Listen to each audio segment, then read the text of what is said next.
the Interfaith Center for Sustainable Development, just to frame our conversation. So give me a second to open that.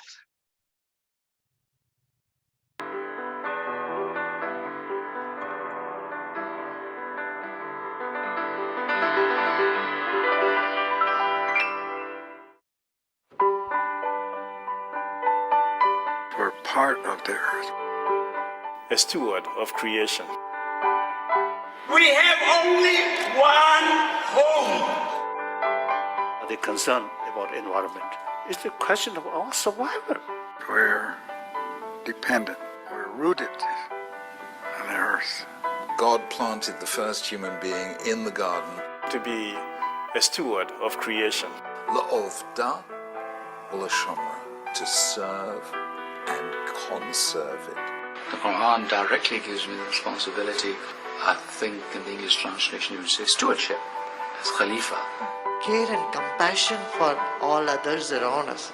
Whether they have wings or fins or roots or paws.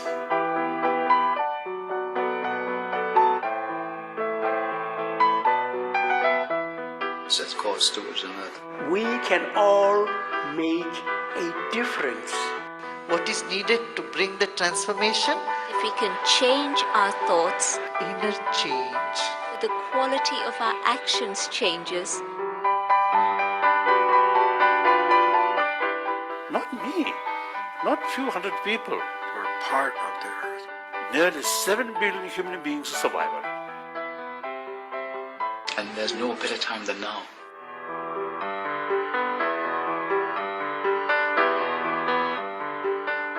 I always think of my grandchildren.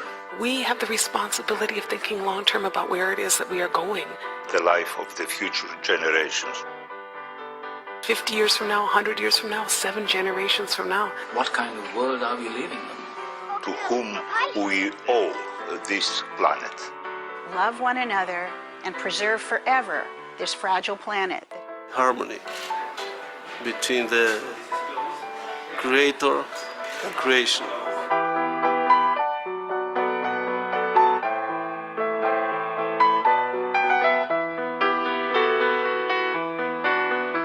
We have to share it with all of them. Other people whose lives depend on the earth. Now and in the future. We have only one home.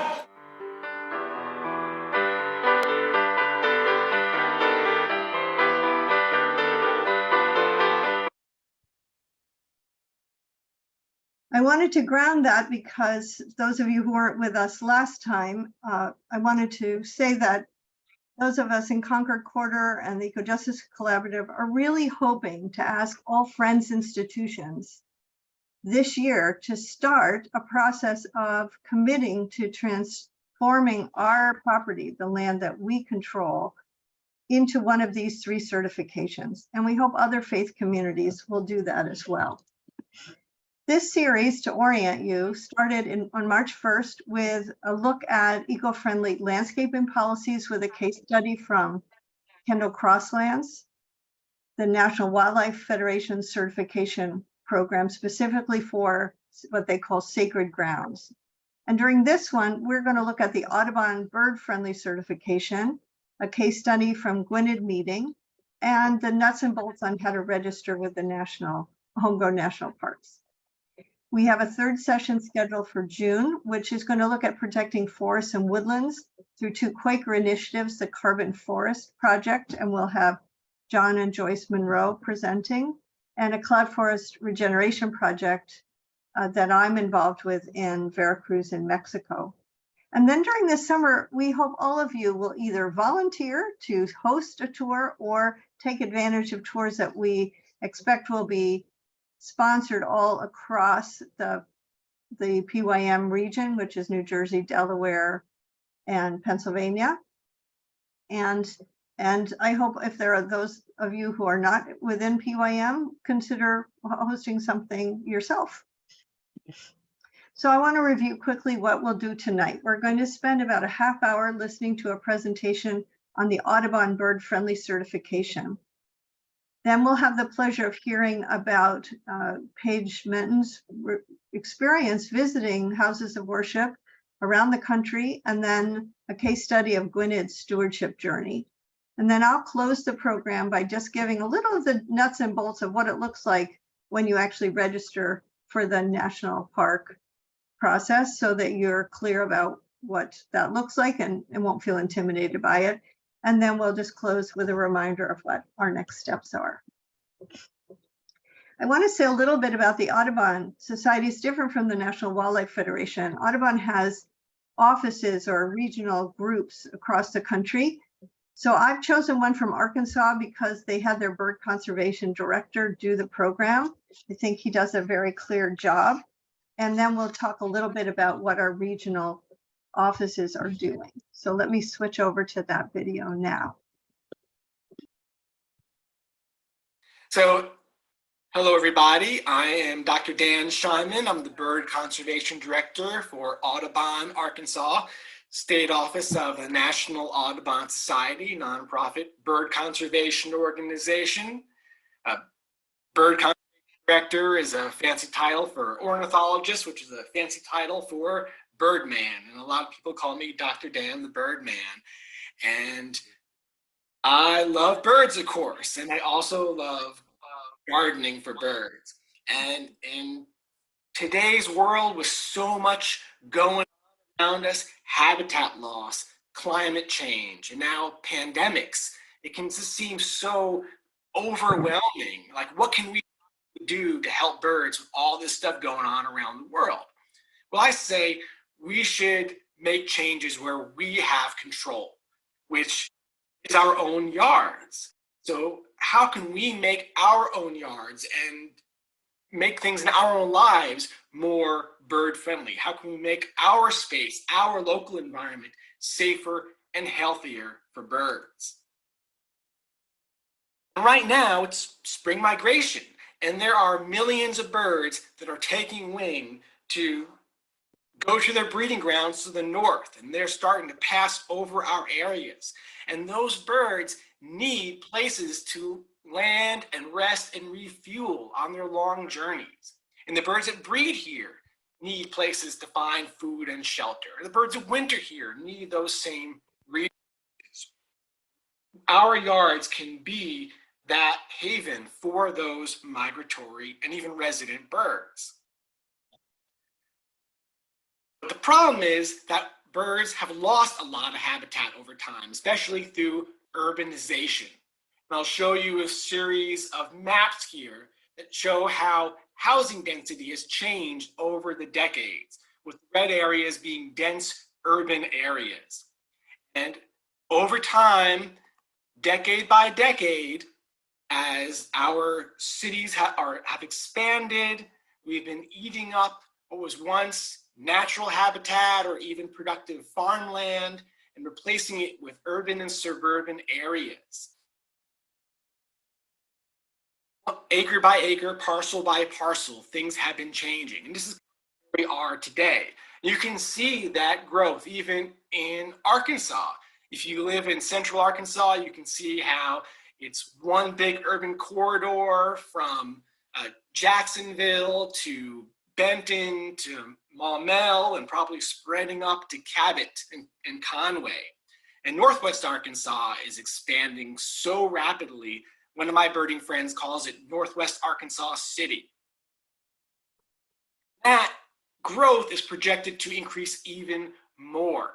So bit by bit, birds are losing habitat. And we want to stitch that habitat back together for them. Because this is what a lot of that new development looks like. We've all seen it, right? Cut down the trees, take away the fields, put these houses down. Most these yards are mostly lawn, and there's millions of acres of lawn in the US. Lawn is sterile, it's not good habitat, it requires a lot of resources. In addition to lawn, there may be a few ornamental shade, maybe a few ornamental shrubs and flowers, but these yards are meant to look orderly and neat. They're there to be easy to maintain, to celebrate lawn as a status symbol, but they're not there to share our yards with other wildlife. If you are a migratory bird passing over this neighborhood, there's little for you here. You would have to keep on flying. We can change that, right? We can do things to make our yards, no matter what situation we're living in, better for birds. There are things we can promote, and there are threats that we can try to reduce or prevent. And I'll go through each one of these in turn. So the first and foremost are planting native plants. Native plants are the foundation of a bird-friendly yard.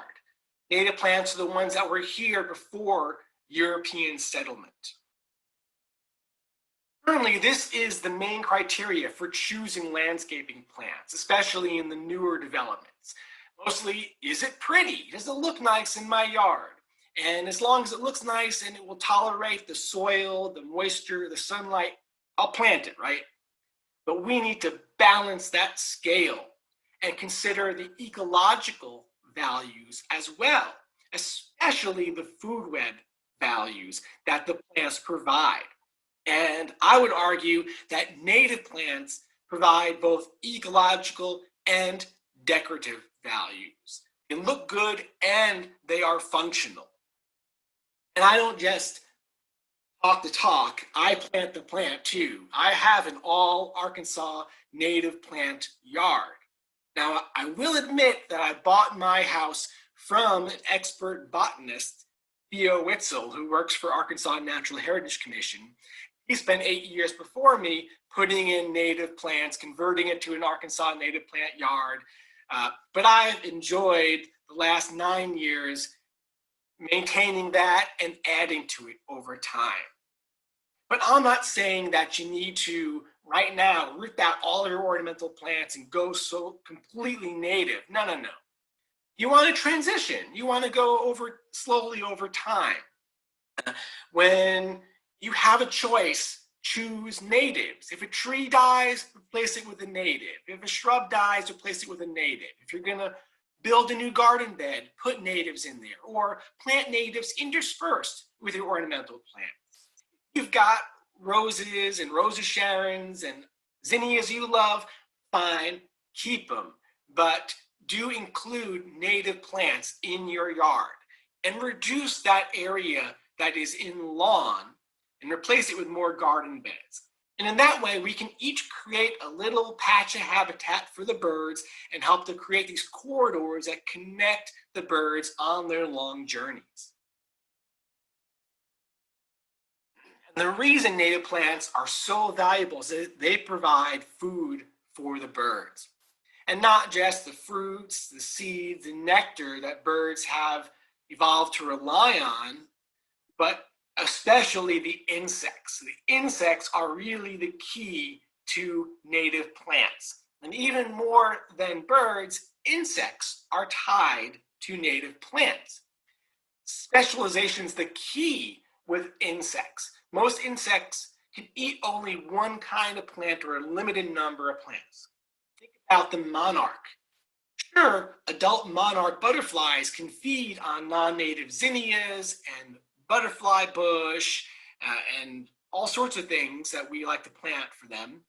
But monarch caterpillars can eat only milkweeds, and not the non-native tropical milkweed, but the native milkweed species. So if you want to have more monarchs, you've got to plant milkweed, and that is the rule in the insect world. And our birds need insects. 96% of terrestrial birds feed their young insects, and caterpillars especially are good for baby birds because they're soft-bodied, they're juicy, they're filled with protein and fat the birds eat. So even birds where the adults feed on seeds and nectar and stuff, they still feed their young insects. Hummingbirds feed their young insects and spiders. A study done on chickadees found that a chickadee pair feeds, they bring to their young 390 to 570 caterpillars per day. 390 to 570 caterpillars per day to feed a clutch of chickadees.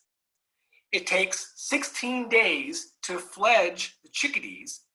So 390 to 570 times 16 is 6,000 to 9,000 caterpillars needed to feed one clutch of chickadees.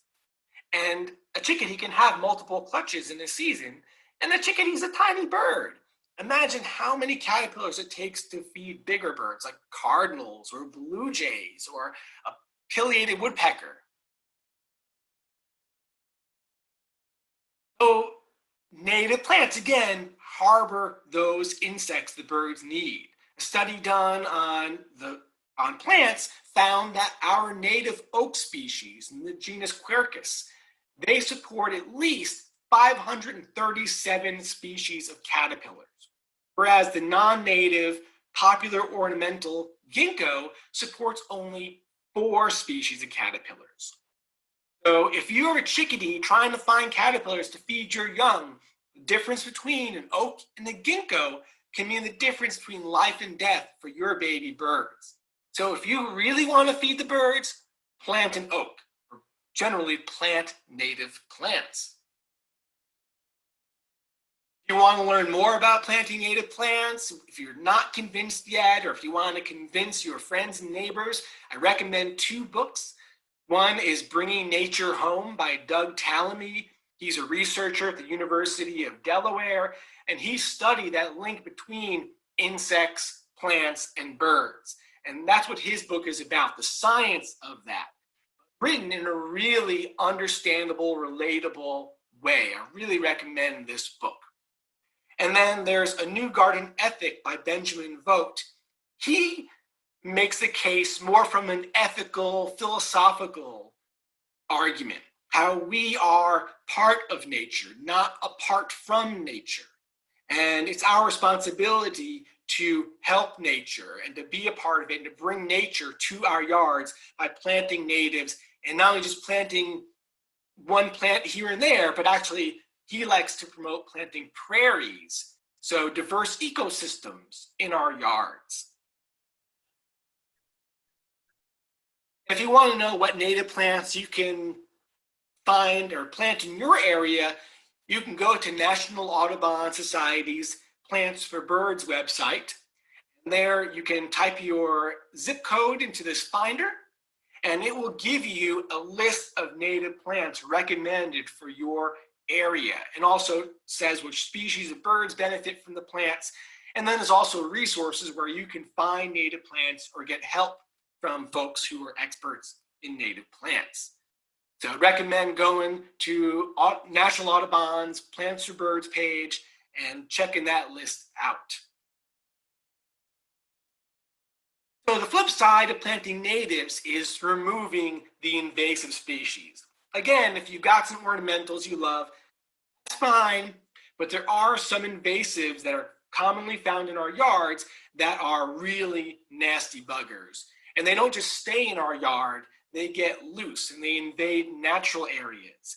And government and state and nonprofit organizations like Audubon and Nature Conservancy and Game and Fish have to spend a lot of money trying to fight these species because they tend to outcompete the native plants in natural areas and reduce the biodiversity of our natural areas. And you don't want your yard to be a reservoir of spread for more of these aggressive plants. So things like Chinese privet and honeysuckle. And yeah, I know they provide food for birds. And of course, that's how privet spreads around, right? A bird eats a privet berry and poops it out somewhere else, and the privet grows up. And honeysuckle, Japanese honeysuckle. Yeah, hummingbirds will feed on that. But there's also a native trumpet honeysuckle that's even better for hummingbirds, and it blooms at just the right time when the hummingbirds arrive.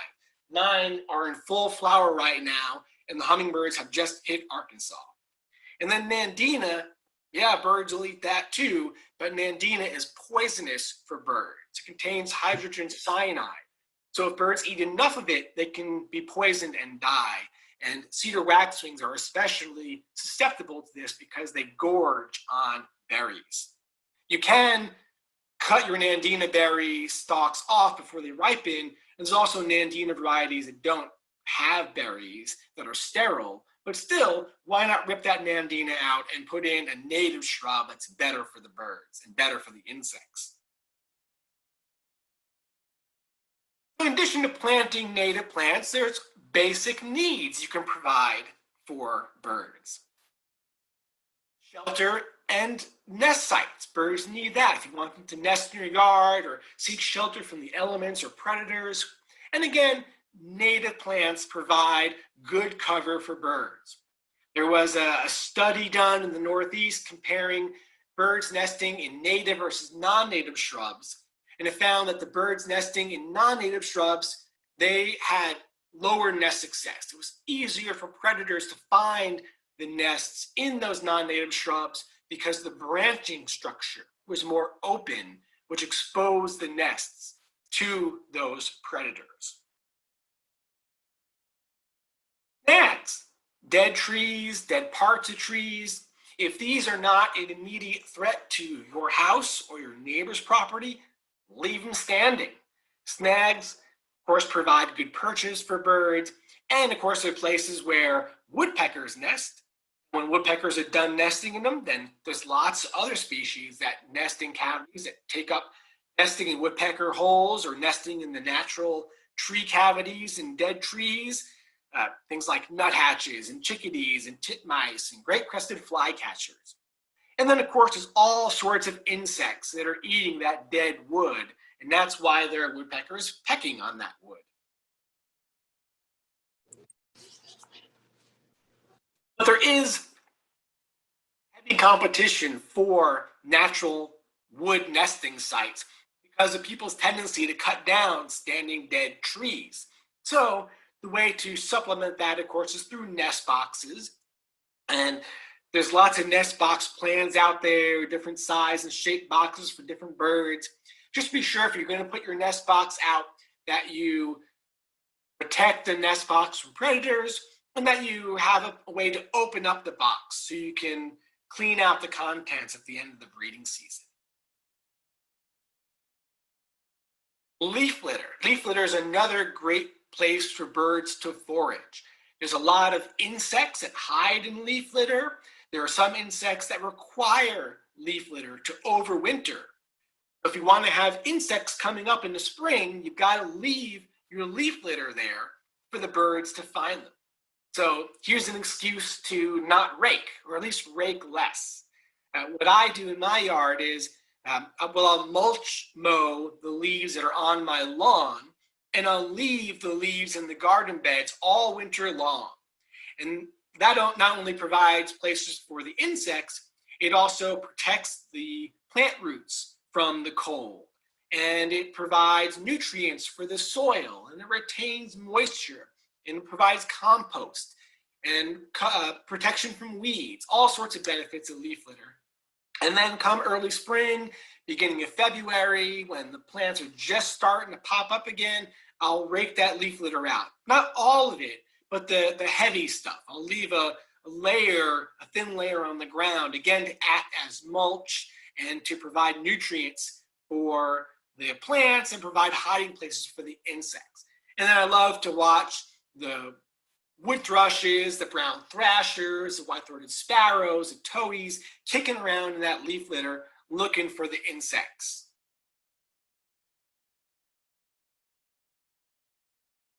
I'm sure many of you feed the birds in your yard. That's a great thing to do. Of course, keep in mind that we feed the birds because we enjoy it, not because they rely on our food. Birds that come to feeders regularly are still finding a lot of their daily food sources from native sources, from natural sources. If you are going to be feeding the birds, just be a good steward and make sure to keep your feeders clean in order to prevent the spread of disease. So if you see a sick bird, take your feeders down and clean them. If it rains and your feeders are wet, the seed is wet, looking moldy, clean it out. Or even just on a regular basis, every couple of weeks, take your feeders down when they go empty, wash them out. Now, some places say use bleach. I don't like bleach. It's toxic to all life. If I really need to disinfect, I prefer vinegar and water or really just soap and water is all I use most of the time. Environmentally friendly soap and water. So I can clean my stuff outside and dump the contents and not worry I'm going to be poisoning anything. And the same thing with water too. Water is so important, especially in the hot, dry summer and in the freezing cold of winter. Birds need water. Birds that would never come to your feeders for seed and suet and stuff, they all need water to drink. So water is a great thing to provide. But again, you want to keep your bird baths clean. Anytime it looks nasty, birds poop in it, you got that green algal growth in it, clean it out, scrub it out, put fresh water in. Do it more frequently than you clean your bird feeder. Then we want to remove hazards that birds face. Pesticides are an issue. 80 million pounds of pesticide are applied to lawns in the US every year. And pesticides harm more than just pests. Birds can become sick if they eat insects and rodents that have ingested pesticides. And pesticides also hurt beneficial insects like bees and butterflies. And neonicotinoids are especially bad because neonics are applied to the seed. So when the plant germinates, it takes the neonics into its tissues and it becomes plant-wide, from the roots to the flowers to the pollen to the nectar. It's systemic throughout the tissues of the plant, that neonic, and that is deadly dangerous to bees and butterflies. So check plant labels when you're buying in retail stores. Make sure they've not been sprayed with neonicotinoids. If you're going to use herbicides, pesticides, be sure to use them sparingly. Follow the label, of course. And if you can, really look for more friendly alternatives, like there are oils and soaps you can use that are more bird friendly. That may take a little more application to deal with the pest problem, but you're not going to be harming birds in the meantime. And remember, the point of native plants is to have insects. We want to see insects chewing away on our plants. And native plants can tolerate a high degree of insect damage before they suffer from it. Even on the milkweeds that we love for our monarchs, we get those milkweed aphids, those orange aphids, the milkweed bugs that are orange, and the plant can tolerate that to some degree. So don't worry too much about it. Window collisions are a major threat to birds. Birds can't see glass. They don't know what that is. Instead, they see a reflection of the outdoors and they fly headlong into it. And they hit and they die, or they hit, they bounce off, and some of those birds die later on from internal injury. In the US every year, an estimated 1 billion birds die from window collisions. And it's not just the big skyscrapers that are gigantic towers of glass. It's also our individual homes, where an estimated 150 million birds die through collisions every year. And if you think about it, maybe your home, you see 2, 3, 4 birds hit your window in a year, but then multiply that by all the homes in the US, and you see it can add up to a tremendous problem for birds. Fortunately, there are easy things we can do to prevent window collisions. And the key is to make the windows more visible for birds, to put an obstruction in the way so they don't think they can fly through. And there's things you can do like putting up strings, cords, decals, stickers. But whatever you do, you got to make sure that those elements are no more than 4 inches apart from each other. Studies have found that birds are willing to fly through a gap of 4 inches or more. So if you're going to string strings, they got to be no more than 4 inches apart. If you're going to have stickers up, they have to be in a regular grid, no more than 4 inches apart. Putting a decal in one corner and a decal in another corner is not going to do anything for you. Now here's a picture of my windows, the ones that face my feeders, and I've got parachute cord hanging there. That parachute cord, again, is a visible sign. It moves with the slightest breeze. And all I've done is I've put two command hooks, those hooks that you can easily remove. Two command hooks on either side of the window frame, string a string across those, and then tie the parachute cord off from that at lengths. And then also you can see in this picture, one of my two cats, but they are indoor cats only. And that brings me to the next point, keeping cats indoors. Cats are the #1 predator to birds worldwide. Outdoor cats kill an estimated 2.4 billion, with a B, billion birds in the US each year. Cats are efficient predators. They hunt even when they're not hungry. And they not only take a toll on our birds, but also on mammals and reptiles and other little critters. Studies have found that indoor cats live longer, healthier lives. Indoor cats don't get into cat fights. They don't spread diseases. They don't get mauled by dogs and coyotes. They don't get hit by cars. They don't get taken away by well-meaning people who think that they're strays and don't have a home. Take it from a cat lover, keep cats indoors. It's better for the birds, better for the cats. And then lastly, there are personal actions that we can take to help the environment. They're not necessarily directly related to the birds, but they reduce our impact on the environment. So conservation starts at home. Things like reducing energy use, reducing water use, installing rain barrels to capture the rainwater from your roof and using that to water your garden. Planting your own garden, have a local food, not using pesticides on that, of course. So think personal actions that we can take at home to reduce our carbon footprint, our energy footprint, our resource use.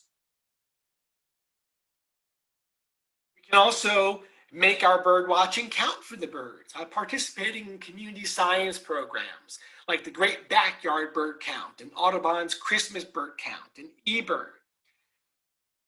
By submitting our sightings to these science programs, this is how researchers, how ornithologists keep track of bird populations. It's how we know which birds are increasing or decreasing and how we figure out where we need to help the birds. So these are easy, they're free, and they do help the birds, and something you can do each and every day just by watching your backyard birds. And you can also help to spread the bird word.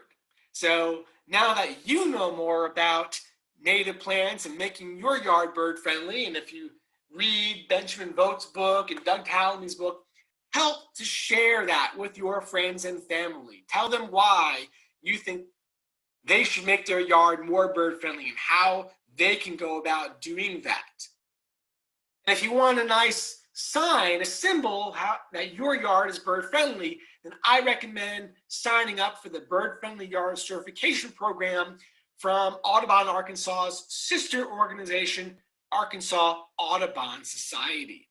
Now, I am also a member of Arkansas Audubon Society, and in fact, I'm on the Bird Friendly Yard Committee that created the program. So by promoting it, I'm actually wearing two hats here. But basically, on the website, ourbirds.org, there is the application there, and there's a checklist of things you can do that go through the things that I covered today. Planting natives, removing invasives, taking personal actions. Get points for each of these things that you do. And the more points you have, the more bird friendly your yard is. And you submit your application, and you can either be green certified or gold certified bird friendly. And then you get a flag you can hang in your yard to show everybody that you are indeed a bird-friendly yard.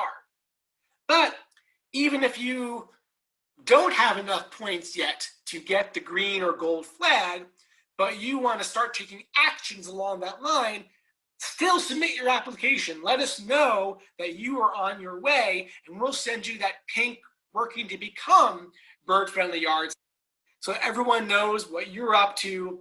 So when you start planting natives, people don't get upset about it, thinking your yard is going to the wild, and that you are a visible member of our network of bird-friendly yards in Arkansas. Oh, and also, if you're listening from outside of Arkansas, you don't have to be an Arkansan to be certified by our program. Anyone, anywhere is welcome to apply and get the bird-friendly yard sign. So I'm going to stop there because he has done a nice job explaining what they do in Arkansas. And I'm going to transition now to going to the work that's done here locally. As I mentioned before, there's a new regional office for Audubon, which includes Maryland and I think Delaware and Pennsylvania, and New Jersey has its own.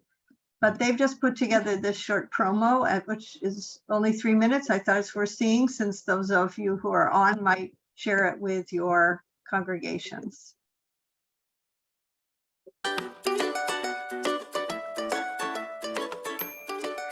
For over 100 years, Audubon has focused on protecting birds and the places they need, from rural to urban landscapes and everything in between.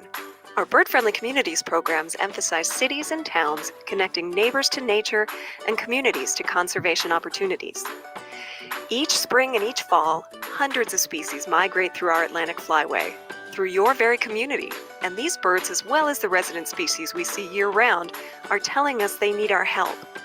Facing challenges from habitat loss, exotic and invasive species, climate change, and a built environment that is increasingly difficult to navigate safely, birds are telling us our choices are more important than ever. And you can make a difference. Whether you're planting a container garden on a patio, adding to your garden, swapping out some lawn for pollinator plants, or managing a meadow or woodlot, your home can provide vital habitat and contribute to community conservation. Audubon's Bird-Friendly Communities Plants for Birds programs and tools are thoughtfully designed to make creating bird-friendly habitat easy and fun.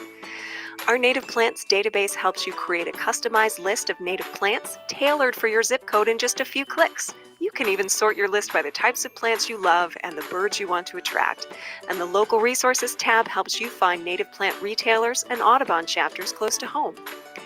Our Bird-Friendly Blooms program pairs the annual Birdie Dozen list of featured native plants for bird habitat with retailers committed to having those plants in stock.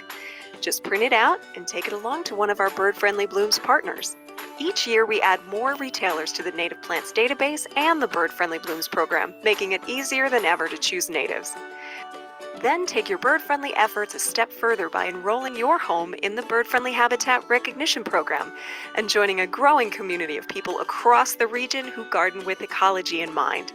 You can create bird-friendly habitat at your home in just 4 easy steps, and it all starts with native plants. Seeds, berries, nuts, and nectar from native plants are rich in nutrients and fats, and native plants support native caterpillars and other insects that fuel bird migration and help them feed their young. Include fresh, clean water from a stream, a small water feature, or even a saucer filled daily. Add shrub and tree layers in a range of heights and textures to give birds plenty of options for shelter to rest, avoid predators, and build their nests. And those same layers, supplemented with nest boxes, will provide useful nesting options for a variety of bird species. Food, water, shelter, and nesting sites. And you're well on your way to creating bird-friendly habitat. Your property, rented or owned, small or large, can have a positive impact on both bird habitat and your community, because what's good for birds is ultimately good for people too. And although our backyards are our own private oases, it's imperative that we remember that they are connected to our neighbors, the larger landscape, and indeed the broader global community. Together, we can all contribute to a ripple effect of stewardship that benefits people, birds, and the places we share. Learn more about Audubon's Bird Friendly Communities Plants for Birds programs and get started with our Bird Friendly Habitat Recognition Program at pa.audubon.org/BFC.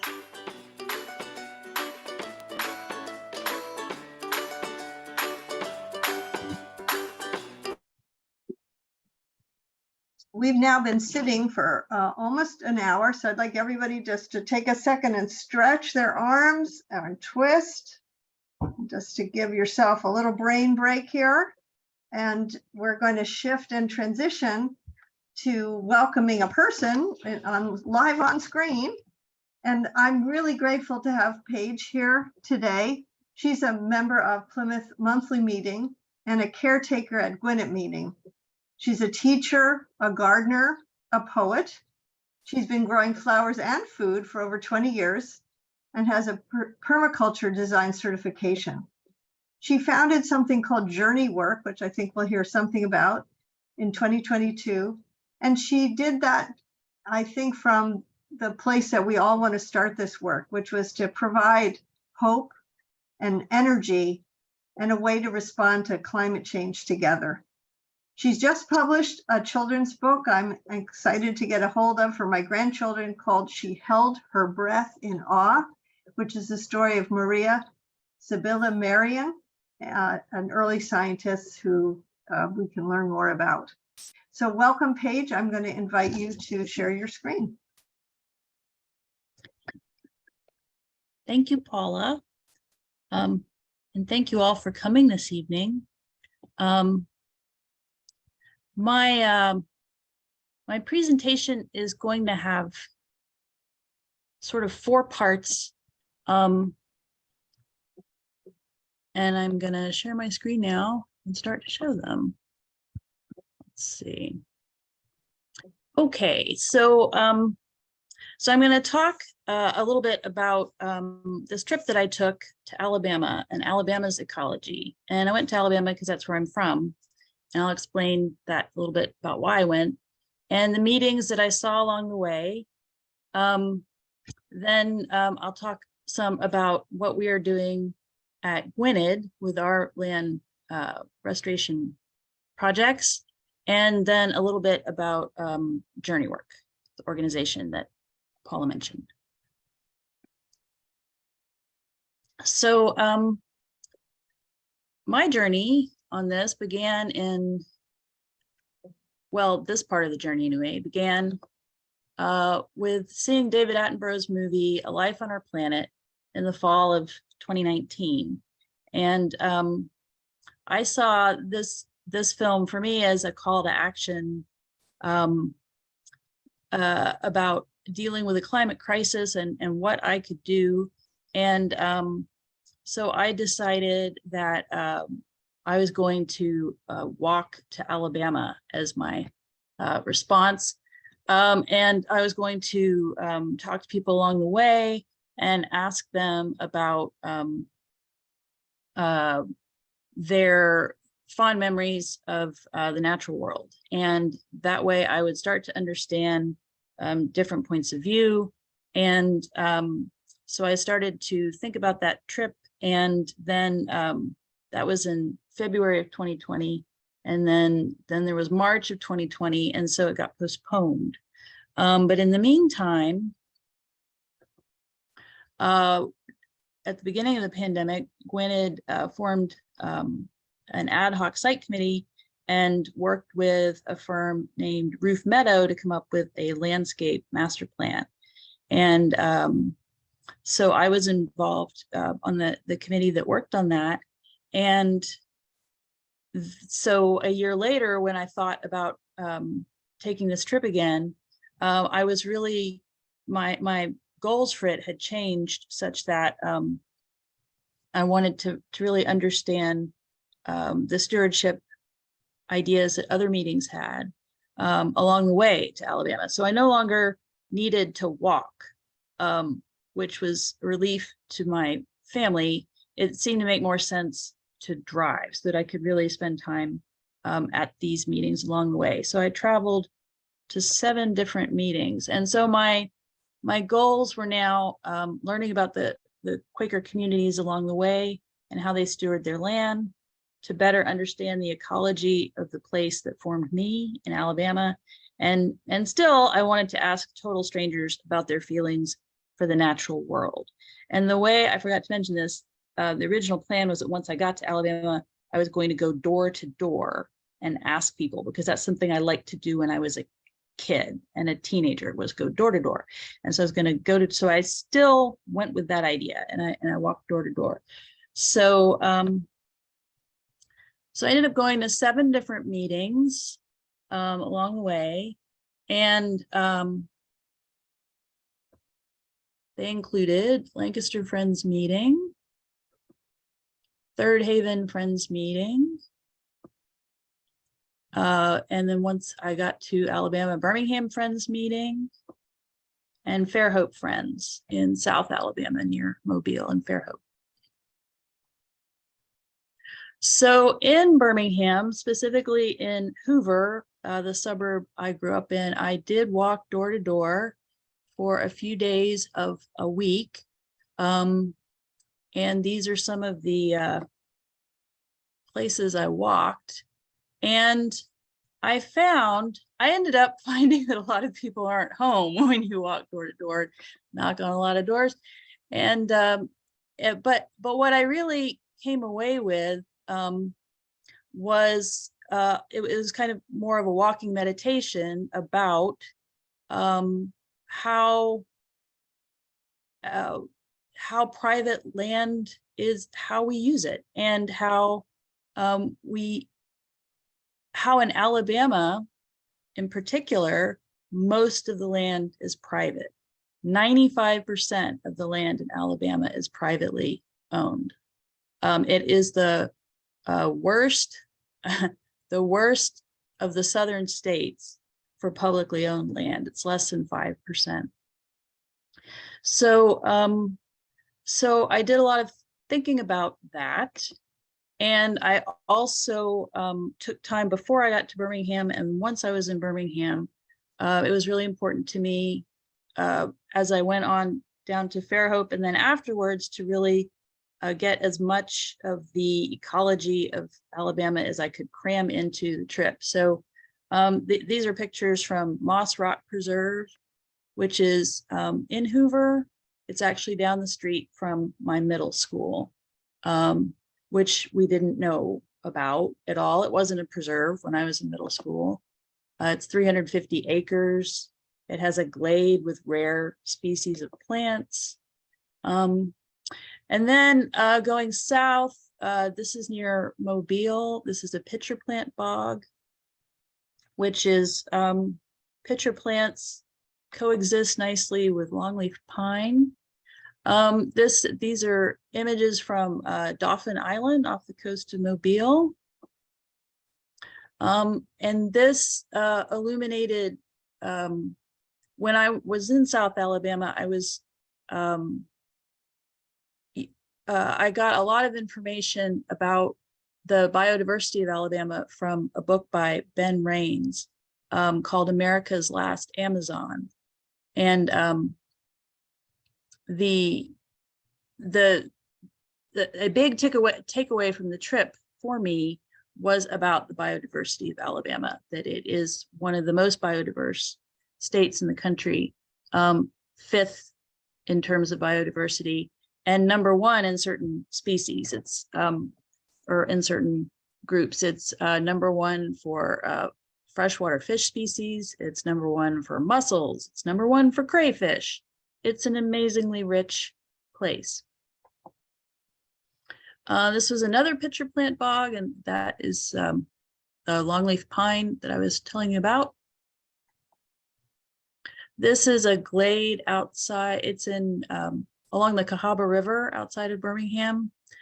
This particular glade has the largest concentration of rare plant species. There's 61 species in this glade. It's the largest, it's the most biodiverse area in the southeastern United States. And these were a couple of the critters living in this particular glade.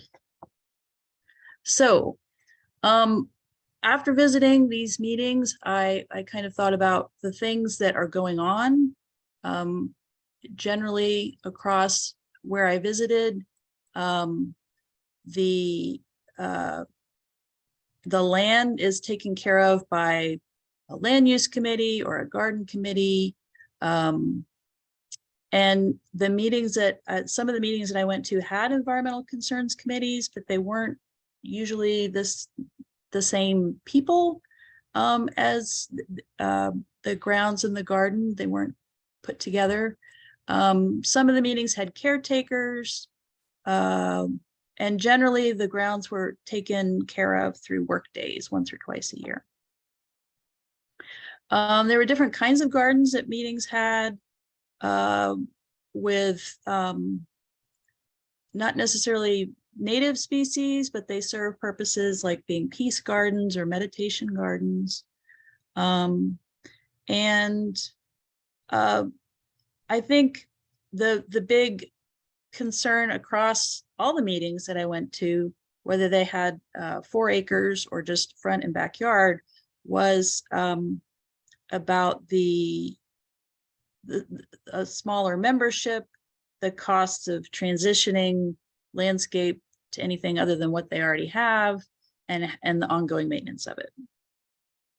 And for some, it was that because other meetings that I visited, like Raleigh meeting, Charlottesville meeting, are in town, and they really are a house with a front and backyard. And so the city regulations also played into their concerns. This quote is from Catherine Reed from CELO meeting, and it was kind of and unfortunately my little stop share thing is in front of it.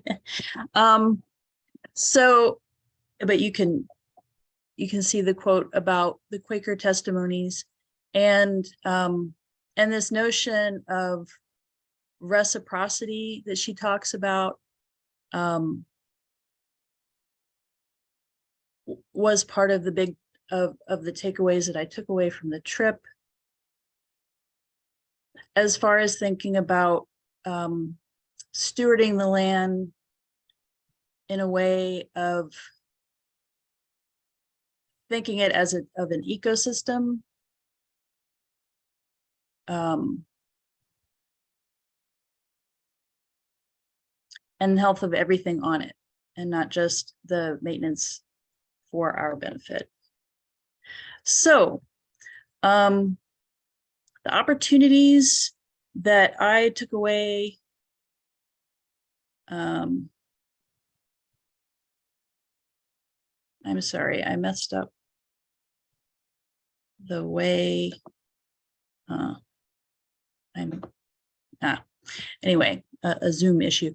The opportunities that I took away from visiting these meetings that meetings can do are, as far as thinking about their land concerns, is collaborating with other churches in the area, collaborating with organizations or with their municipality.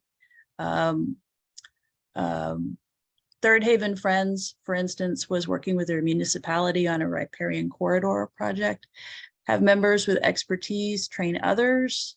Charlottesville meeting had somebody in the meeting who's a birder and was leading groups on the grounds and in the neighborhood around that passion. Invite high school environmental clubs or Boy and Girl Scouts to help with doing the work of planting, if you have a small membership or a membership that isn't as physically able to do the kinds of things you want to do. Inviting other groups to use your land. Birmingham Friends had a group that was meeting, using their space to meet, and they wanted to have an herb garden. So Birmingham Friends had plenty of yard and said they could do that. And so both groups benefited from that. Grow seedlings and share. Third Haven Friends was doing that. Volunteer as a meeting to remove invasives on public lands or in neighbors' yards or in each other's yards. Use meeting land or personal gardens to reduce area food insecurity. CeeLo Friends was doing that. Form a network of meetings to share ideas, best practices, and grant opportunities. Collaborate with peace and social concerns committees around the UN Decade of Restoration. Create a land celebration event for your land and invite everyone. And leave your leaves, which Gwynedd has experimented with doing. So now I'm going to just share some of the projects that we've been doing at Gwynedd. This is one view of a pollinator garden that we started a few years ago in the median strip of our parking area. And we did get a kind of certification, a Master Gardener certification through the Penn State Cooperative Extension. This is a view of the median strip, kind of like maybe a week or 2 weeks from now, early in the spring, and then the same garden later in the season.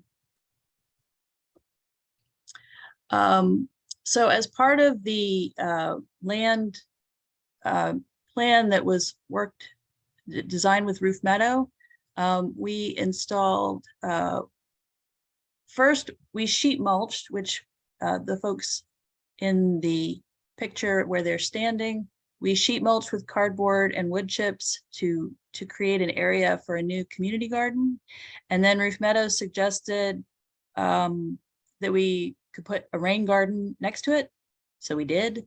So this is meeting members adding the soil. We dug about 6 inches down next to the community garden and filled in with soil that's a mix of compost, topsoil, and sand. And here is a meeting member planting.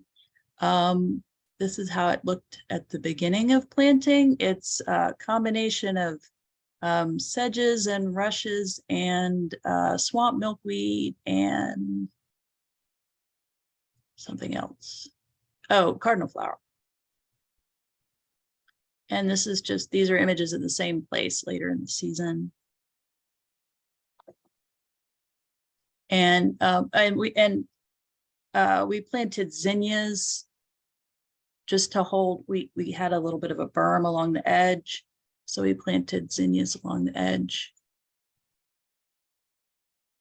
And then here are folks working on that sheet mulching of the community garden. And then we were going to buy lumber and to make raised beds, but we had so many ash trees taken down that we had so much wood. And we also are part of the never-ending expansion of 202, where they dumped rocks, next to our property. So instead of buying lumber, we decided to use the wood that we already had and the rocks to edge the beds. So it looks like that.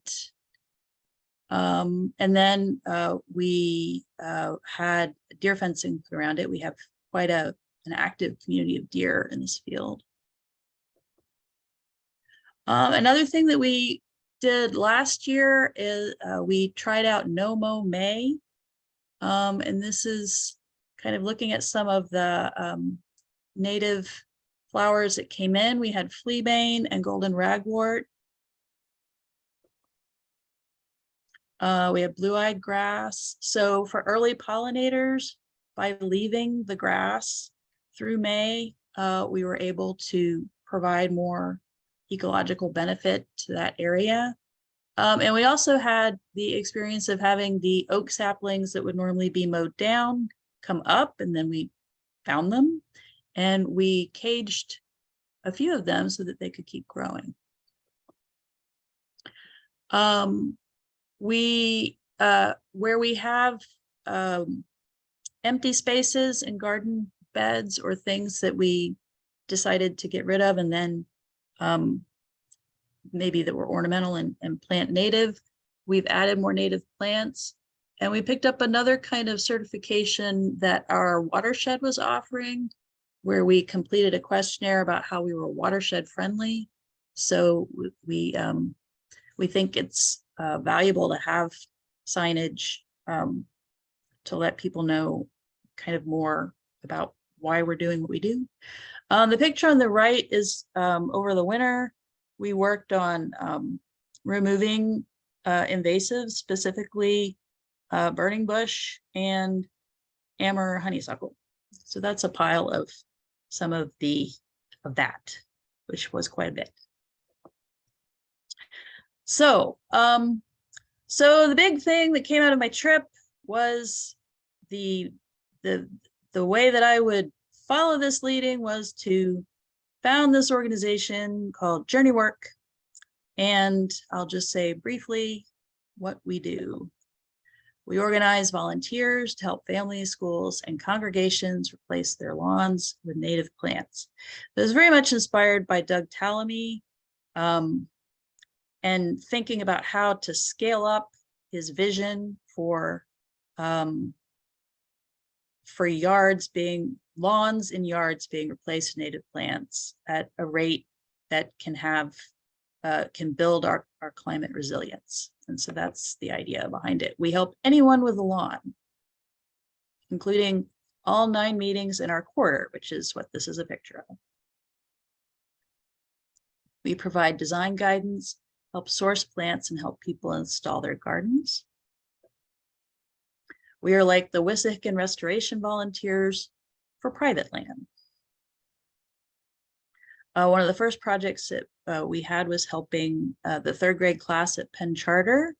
They were designing a pollinator garden that they wanted to plant on the side of a field. So they took out a little bit of lawn and made a very nice little garden there. We're making it as easy as possible for ordinary people to create healthy habitat in their yards. We are creating a community of neighbors, helping neighbors to increase biodiversity. So thank you.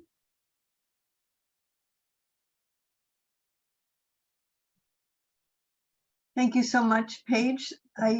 Just as last time we got to hear about Kendall Crosslands and the amazing work they're doing, I'm so grateful to you to both see what's happening regionally across Friends meetings, but specifically at Gwynedd.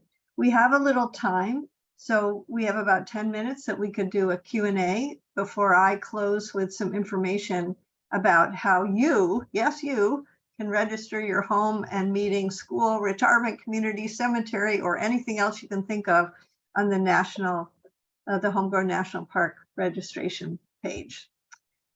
So does anyone have any comments or questions for Paige in particular, or reflections on what we heard from Audubon or last week from the National Wildlife Federation?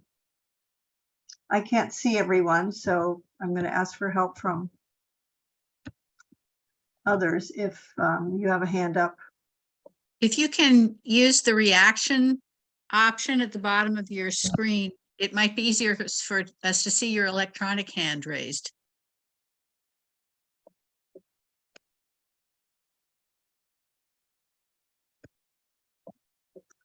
Well, I'll start with a question. I'm interested in understanding a little bit how various meetings made decisions to go in this direction and what kinds of resistance or hesitancies that people might have reported to you.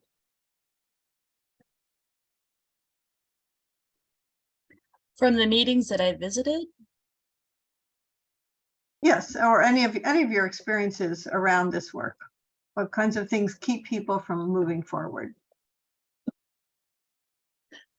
I think from what I was hearing from where I visited, the 2 things that kept people from moving forward were the cost and thinking about assuming that there would be ongoing maintenance that they wouldn't be able to handle.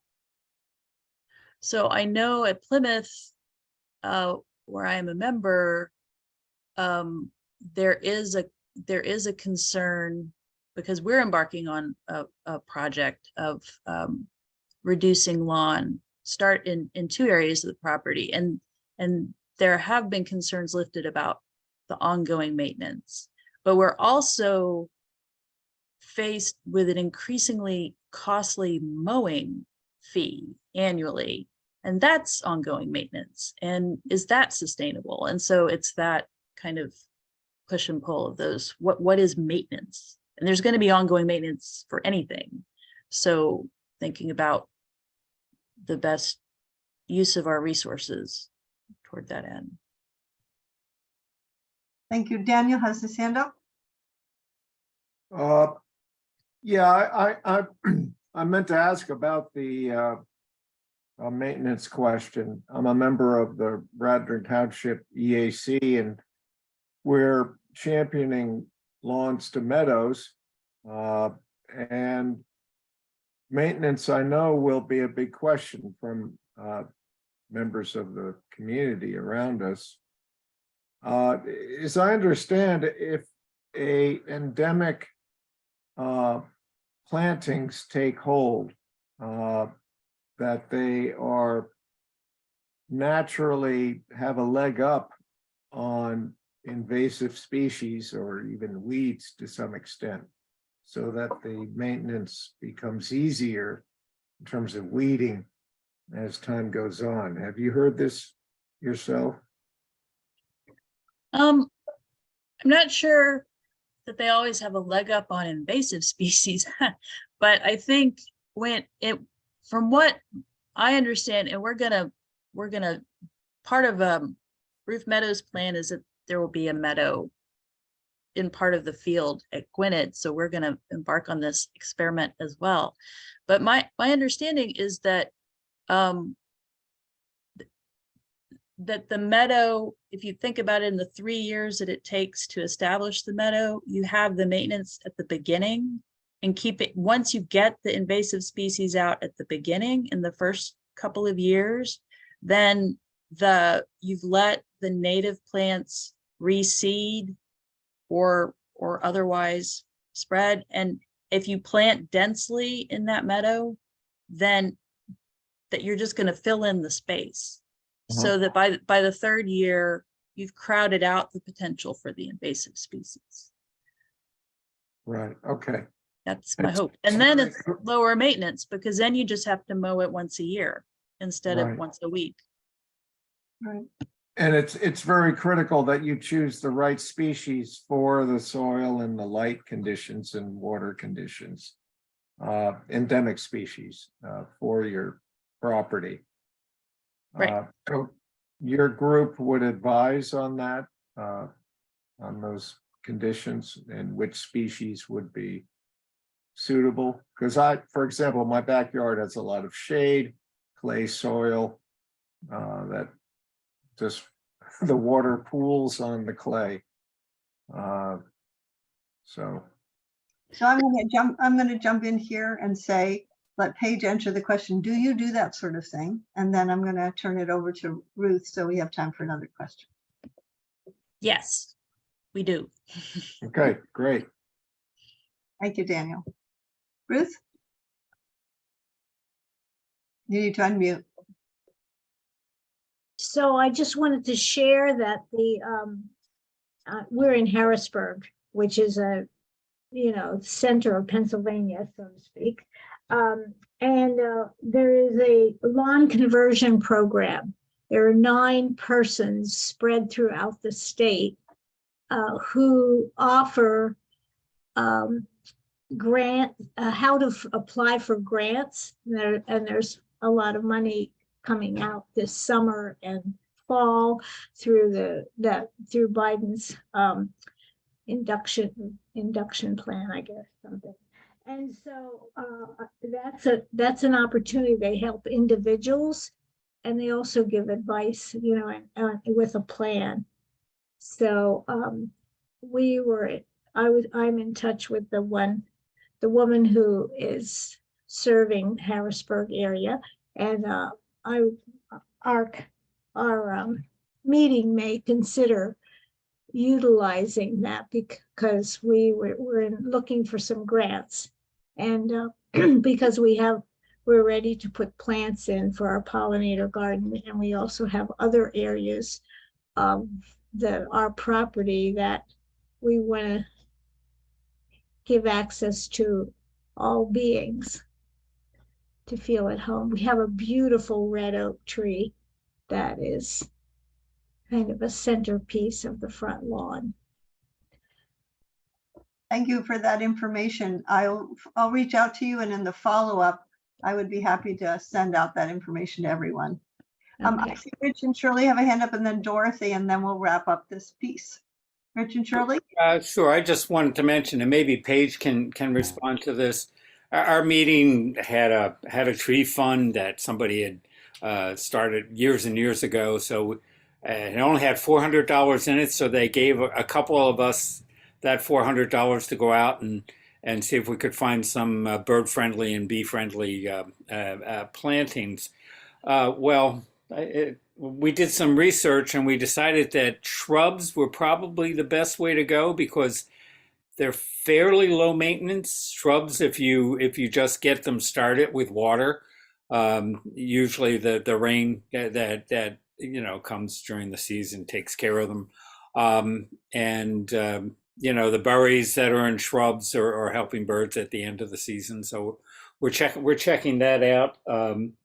There is a resource that Shirley Dotson, she wrote an article in our Concord Quarter newsletter. That's the most recent one. She's a member of Valley Forge Audubon, and Valley Forge Audubon has a space on their website where you can go, and there's a listing of native trees and shrubs and flowers that are for our specific area here. So, but Paige, are shrubs a good way to start? This kind of thing. Shrubs are great. And Doug Tallamy, I think, also has a list that, and I have the PDF of it on JourneyWorks website that ranks the plants in terms of the number of pollinators that use it as a host plant. So like choke cherry, I think is pretty high up in the list. Chokeberry too, right? Chokeberry. Chokeberry. Elderberry is good. Yeah, and one other thing, Blueberry. In media, there's a Redbud is a vendor that deals specifically with native plants, and we decided to, we'll make all our purchases from there so we can support a native plant vendor. Thank you. Thanks for those good local examples. Dorothy, you get the last word here. Thank you. Paige, it looks like your restoration project at Gwynedd Meeting is very large and robust. I wondered where you're getting the funding for the compost and the soil and the plants, and I noticed deer fencing, which is quite expensive.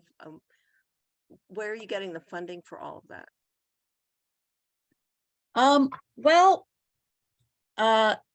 The committee is, so Roof Meadow basically gave several projects in the plan, and we've been fundraising kind of per project. So and I didn't even talk about the hedgerows that we were removing shrubs from and planting shrubs. So like we had an adopt a shrub fundraiser for that, so that people were contributing specifically for that. And there was fundraising for the fence, but then we also, there were meeting funds that I don't completely understand that we were able to apply for the fencing. So each project is being fundraised for as we go along. So there are other plans in place for more deer fencing, and that will be a separate project. But also the community garden is used by the school, Gwynedd Friends School. So the school paid for half of the the funding for the fence, for example. And Abington Quarterly Meeting Fund has also, we've applied there for funding as well. Thank you for asking a nuts and bolts question. I think we all have in our minds, how do we actually do this? And how do you find the person power? And Paige mentioned several opportunities. So I think I'm going to wrap up by sharing my screen again. Hold on a sec.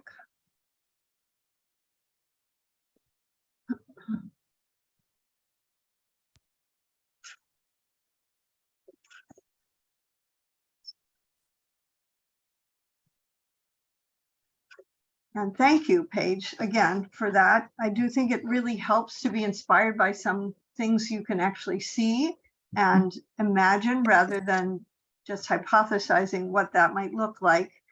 And I'm really hoping that all of us will take seriously this opportunity to look at our own community, wherever we live, whether it's at a retirement community or with family, or in an apartment building, wherever, but also think specifically about our Quaker institutions and affiliations. And one of the things we heard about last time and were inspired by Doug Tallamy's presentation was his concept that to have set an ambition, something very concrete, something as modest as 20 million acres of land is his target, that we could change from sterile landscaping to regionally biodiverse habitats. And they collaborate, as we heard last time, with the National Wildlife Federation and the Audubon Society, because they're the ones who actually provide the structure for the certifications. And what he's doing is allowing everyone a place so we can actually keep track of our progress and motivate our action on this really urgent situation to protect the living world around us. So what I wanted to share was just the technical side about how it works. So the first thing is that they have created a map, and I'm going to now go to my page here. This is their homepage, and it has the normal headings you'd find anywhere: about, resources, Tallamy's Hub, which is a great place to see what Doug Tallamy's up to, how to partner with them, a whole page of great videos that you can watch on both how to and to educate yourself about this whole connection between plants, insects, and our biodiversity crisis. And then a section on tools, which is great if you're doing community work, on how you can print out signs and flyers and newsletters, etc. But what I want to look at today is the map. And the map is their big idea, is to say, how can we keep track of how much progress we're making? And what they've just added since we had our last meeting, I'm going to scoot this down so I can see it, is a how-to video, which we're going to watch because it's only like 2 minutes long. Thank you for being a part of the largest cooperative conservation project ever conceived or attempted. Let's get started. Click Create an Account and then enter and submit the requested information. Note that for your privacy, no personal information will be displayed publicly. After you submit your information, you'll want to check your email for the account confirmation. It can take several minutes for this automated email to come through, and it can sometimes go to your spam or junk folder, so please check there if you don't see it in your inbox. Once you have confirmed your account, let's get you on the map. Click My Account and add an address. Once you've entered an address, you can drag and drop the pointer if the location is not accurate. Note that you can add multiple addresses if you have multiple native plantings. Now you can add a planting. The name and description are for your purposes only. Regarding the approximate date of planting, if this is a relatively new planting and you know this date, please enter it, and if it's an older planting, please do your best to estimate. For size of planted area, please estimate the anticipated size of your native planting at full maturity. It doesn't have to be exact, just do your best to get close. If you don't have any native plantings yet, no problem. Please add your address and then your marker will still show up on the map. If you'd like, you can also record a personal planting goal, which is for your purposes only. As you add or expand your native plantings, we'd appreciate it if you would also update your map entries. Feel free to explore the map to see new ecological corridors light up. Use the Country tab to view overall goals by country and see a ranking of states and provinces. This is meant as a fun way for states and provinces to have some healthy competition to create as much habitat as possible. There's a color-coded tier system showing how states and provinces are doing in relation to each other, and these rankings are based on a percentage of the total state or province population, so all areas have an equal opportunity. Click the Map tab to dig deeper and check out habitat in different areas. You can search using the filter. You can use the radius drop-down to choose your viewing area, or simply scroll around the map using the plus and minus symbols to zoom. We are thrilled to have you as part of Homegrown National Park. So I did this just to see, does it really work? And sure enough, I wasn't called Smarty Pants, which is the name of the other fictional person, but they did send me a report, a note saying I've registered and clicked to give me a login page where I got to invent as 1,000 passwords all of us have to remember. So pick an easy one. And then I looked at the Pennsylvania, New Jersey, Maryland map, and I said to myself, this is us. This is our big opportunity. And you can see there are not that many markers yet. So I think the faith community has a big role to play on filling this map in. And I hope all of you feel a little bit inspired by both the concrete examples you've heard and the desperate need that we're hearing both from Doug Tallamy around the insect populations and from our friend in Arkansas about bird populations, to understand that really the time is now for us to move forward. So I want to just take a second to summarize some of the big takeaways that I think we've heard from, at least some of them that we've heard from these first two sessions. And one is that at the very least, we can stop doing harm. We can stop spraying.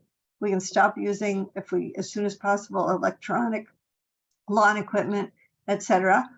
That we're part of nature, that small changes matter, that the time is now, that nature is responsive, that life wants to work with us, that we can be healing ourselves as we heal nature, that there may be some resistance and concerns about funding or about the aesthetic, but we can respond with persuasion and persistence. That we don't have to reinvent the wheel. We're really in an exceptional position in the Mid-Atlantic. We have so many great resources, and that there's a structure that's been provided to us by Audubon and National Wildlife Federation to move forward. And that I think, especially from Paige, that we've really heard that opportunities for collaboration and community building really abound in this life-giving process.